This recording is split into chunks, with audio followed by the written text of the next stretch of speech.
믿음을 배반한 자요 라는데 설명을 계속하고 있죠. 믿음이 배반되었다. 첫 번째 어떤 겁니까?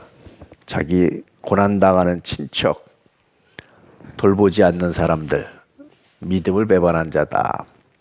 물론 전에도 말씀드렸지만 이때 고난당하는 친척은 무조건 어려움 당하는 친척 전체를 말하는 건 아니에요. 성실하게 은혜 가운데 제대로 살려고 하는데 잘 안 되는 사람들이 있잖아요. 그런 사람들을 의미하는 거지. 형제들 등쳐먹으려고 그러고, 예를 들면 불성실하고 사기치고 이런 형제들을 안 돌보는 것까지 포함되진 않아요.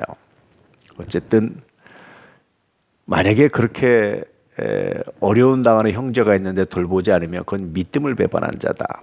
믿음이 없는 자다. 굉장히 놀라운 말씀이에요. 우리는 믿음을 단지 교리적인 차원에서만 이해하는데 성서는 교리적인 차원이 아니라 삶의 문제로 다루고 있어요. 그래서 야고보서 역시 행함이 없는 믿음은 죽은 믿음이다 라고 말씀하고 있죠. 두 번째 믿음을 배반했던 것은 뭐냐면 약속 불이행입니다. 서원 불이행. 참 과부, 이걸 얘기하는데 참 과부는 60이 덜 되지 아니했다라는 것은 60 정도 돼야 된다라고 말하는데, 오늘날로 치면 그 당시 평균 수명을 훨씬 웃도는 나이가 60이에요. 평균 수명을 훨씬 웃돈 나이. 뭐 예컨대 한 80 중반, 90 이런다든지, 아니면 최소한 80 정도라든지 이 정도 돼야 그동안 정절을 지키고 지킨 사람만 참 과부다. 근데 참 과부가 되겠다고 서원을 하고 나서 나중에 다시 결혼하는 것은 서원 불이행, 그것은 믿음을 배반한 것이다. 이렇게 믿음을 배반하는 것은 옳지 않다라고 말하는 거죠. 그렇다고 재혼을 금하는 건 결코 아닙니다. 그래서 젊은 과부는, 젊어서 혼조된 사람은 함부로 서운하지 말고 결혼해라. 그런 뜻이에요. 결혼하고 재혼해라. 그렇지 않으면 많은 문제를 야기시킨다라는 겁니다. 또 참 과부는 그때까지 신앙을 지키고 말씀을 지키면서 나그네를 대접하고 손님을 대접하고 등등등 이런 선한 일들이 많은 사람 중에 참 과부를 명부에 올려라 이렇게 얘기하는데, 그 사람들은 존경받아 마땅하고 존중받아 마땅하고, 마땅히 돌볼 친척이 없으면 교회가 돌보고, 친척이 있으면 돌보라고 강권할 수 있는 사람, 그러니까 누구든지 존경하고 존대할 수 있는 사람, 이런 사람이라고 말씀해주고 있는 거예요. 그런데 젊은 사람들 중에는 그것이 탐나고 그것이 좋아서, 그런 명예가 좋아서 서원했다가 나중에 결혼하고자 시집가고자 하는 것은 그건 믿음을 배반한 것이다. 그렇게 말씀해주고 있습니다. 그래서 계속해서 오늘 말씀의 포인트는 믿음의 배반이에요. 믿음은 배반될 수 있다. 배반된 믿음은 믿음 없는 것이기 때문에 구원받지 못한다라는 겁니다. 결국은 어떤 행동을 하느냐의 문제는 결국 믿음의 문제다. 그 행동 때문에가 아니라 믿음의 문제다라고 말해주고 있어요. 그래서 믿음을 굉장히 폭넓게 해석하는 겁니다. 로마서나 디모데전서나 똑같이 바울에 의해서 기록됐거든요. 바울은 행함이 아니라 오직 믿음으로 구원받는다라고 말하죠. 그래서 로마서는 구원에 대해서 이야기하는 거예요. 야고보서와 로마서, 혹은 바울과 야고보가 서로 다른 이야기를 하고 있다라고 생각하는 사람들이 있는데 그렇지 않아요.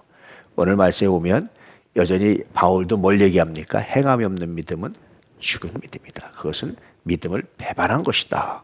그렇게 말씀해주고 있죠. 물론 우리가 실수할 수 있어요. 물론 우리가 여러 가지 행동에 실수할 수 있고 실패할 수 있어요. 그럴 때 뭐 합니까? 회개하고 돌이킬 수 있는 기회가 있죠. 그런데 이때 믿음을 배반했다는 것은 단순한 실수와 실패 차원이 아닌 거예요. 완전히 말씀에서 벗어나서 서원을 불이행하는 것, 이것을 말하고 있는 겁니다. 오늘 우리의 믿음은 지키고 있는지, 우리의 믿음은 온전한지를 점검하고 체크해 볼 수 있는 은혜가 있기를 축복합니다. 믿음을 배반한 자, 이건 정말 두려운 얘기입니다. 이건 정말 아픈 얘기입니다. 우리는 믿음을 배반한 자가 아니라 믿음을 끝까지 지키는 자, 이런 칭찬이 우리에게 있기를 축복합니다. 그러기 위해서 늘 바라볼 때마다, 늘 사건을 바라보고 나의 삶을 바라볼 때마다 이때 내 믿음은 어디 있는지를 체크하시기 바랍니다. 믿음 없이 세상적인 염려와 근심과 걱정만 가지고 있다면 그것은 자칫 믿음을 배반한 것이 될 수 있습니다. 믿음 없이, 믿음을 찾지 않고 인간적인 분노와 인간적인 감정만 가지고 있다면 그것도 믿음을 배반한 것이 될 수 있어요. 항상 이때 내 믿음은 어디 있는지, 어떤 결핍이 올 때 내 믿음은 어디 있는지, 마음의 분노가 일어날 때 내 믿음은 어디 있는지, 어떤 판단을 하기 이전에 내 믿음은 어디 있는지, 이때 내 믿음은 어떻게 사용돼야 되는지를 점검하고 체크해 볼 수 있기를 바랍니다. 그렇지 않으면 믿는다는 이름은 가졌지만 믿음을 배반한 자의 명부에 올라갈 수 있다는 사실을 기억하시고 늘 믿음을 찾고 믿음을 회복하고 믿음으로 살아가는 은혜가 있기를 축복합니다. 그래서 우리에게 꼭 필요한 것 세 가지를 말씀하고 있죠. 믿음, 소망, 사랑.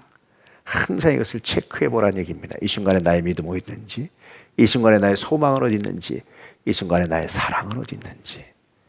이것을 잃어버리면 곤란하다라는 말씀이 오늘 안에 포함되어 있습니다. 오늘도 믿음을 찾고 믿음과 함께하고, 소망을 찾고 소망과 함께하고, 사랑을 찾고 사랑과 함께하는 믿음의 귀한 역사가 있기를 주의 이름으로 축복합니다. 할렐루야.